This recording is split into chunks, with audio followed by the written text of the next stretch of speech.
Good day mga boss, meron tayo ditong Toyota Hilux na nagpa-install ng BioLED 3.0. Ito po yung unit at ito po yung projector nya. Ito po. Let's check the output. Ito po yung output nya. Kita yung cut-off, napakalakas. Kumpara sa headlight, naka-on na yung headlight pero parang wala lang. Ito. Ang kagandahan nito is may high beam picture. So low beam pa lang yan, nakikita nyo.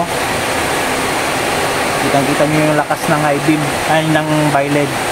So check natin dito. Ito po yung kita nyo yung beam pattern nya.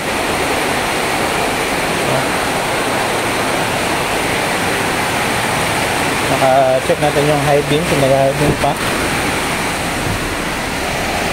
Yun, kita nyo yung pantataas. Ito yung high beam. So natin yung headlight.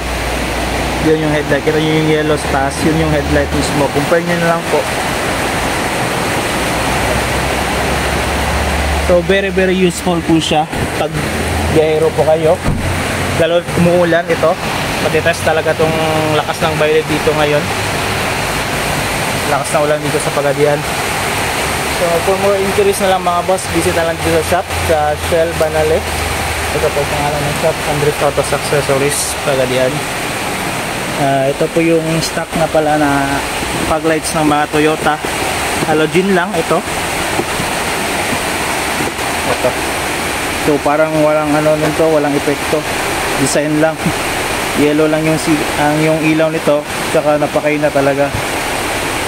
So again boss, visit na lang dito sa shop, Andres Auto Accessories. We have a lot of services offered dito. Check nyo lang sa page. Ito po yung page, Andres Auto Accessories. So peace!